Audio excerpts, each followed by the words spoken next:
আলোচনার বিষয় কি হবে এটা অত্যন্ত জটিল নির্ধারণ করা, যেখানে সামনে শ্রোতাদের মধ্যে কারো আল্লাহ আরশের উপরে আর কারো আল্লাহ সব জায়গায় বিরাজমান। আল্লাহ দুই রকম এই দেশে,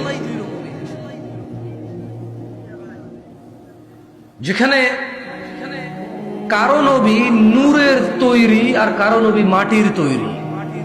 এমন পরিস্থিতিতে বক্তব্য কোন সাবজেক্টে হবে এটা নির্ধারণ করা কঠিন, যেখানে শ্রোতাদের নবী কারো মাটির কারো নূরের, এবং দুইজনের নামই মুহাম্মদ সাল্লাল্লাহু আলাইহি ওয়াসাল্লাম।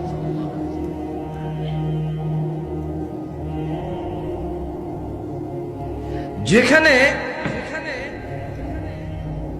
মসজিদের সভাপতি ঘুষখোর হইতে পারে,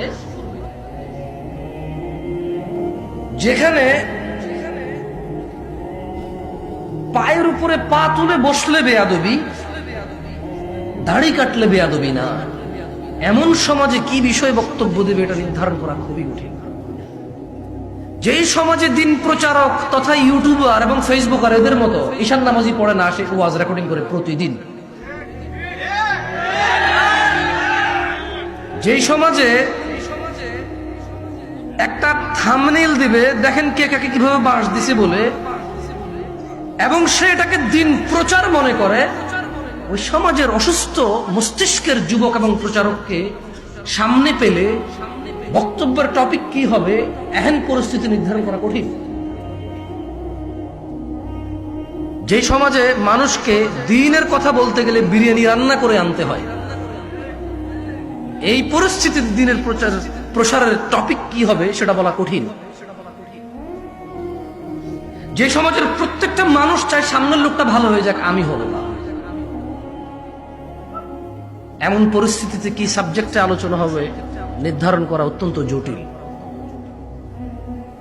যে সমাজে যদি এখন বলি দাড়ি কাটা হারাম, শুক্রবার আল্লাহর জমিনে যে কটা দিন আছে, ইয়মুল জুমা, জুমার দিন সবচেয়ে উত্তম দিন, তুমি ওই দিনটাকে নির্বাচন করো দাড়ি শেভ করার জন্য, বলবে হুজুর কথা তো ঠিক কইছেন, কিন্তু সে আগামী শুক্রবার যায় শেভ করে যাবে।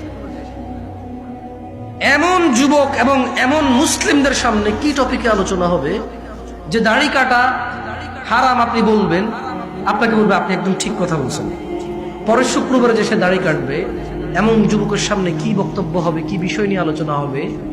এমন পুরুষের সামনে যে পুরুষ চিন্তা করে মেয়ে বিয়ে দিয়ে নাতিন উৎকুর হয়ে গেলে, নানা হয়ে গেলে দাড়ি রাখবে, এখনো বয়স হয় নাই। যে সমাজের মানুষের 14 বছর বয়সে দাড়ি ওঠে, সে দাড়ি রাখবে 50 বছর বয়সে, এই সিদ্ধান্ত নেয়। এমন মানুষের সামনে কি বিষয়ে আলোচনা করা হবে সিদ্ধান্ত নেওয়া কঠিন। যে সমাজে প্রত্যেকটা বাপ চায় তার ছেলে হুজুর হয়ে যাক, সে নিজে হুজুর হয়ে যেতে চায় না। রিক্সা চালায়, এক ওয়াক্ত নামাজ পড়ে না, ছেলেকে মাদ্রাসায় দিছে কেন? একটু দিন ধর্ম শিখবে, বাট সে নামাজও পড়ে না। যেই সমাজের বাপেরা মনে করে তার ছেলে আলেম হওয়া উচিত, বাট তার না, তার হওয়ার দরকার নাই। এমন বিকৃত মস্তিষ্কের মানুষের সামনে সিদ্ধান্ত, বাজে সিদ্ধান্ত নেওয়া মানুষগুলোর সামনে বক্তব্যের আলোচনা কি হবে বলা মুশকিল, অবশ্যই বলা মুশকিল।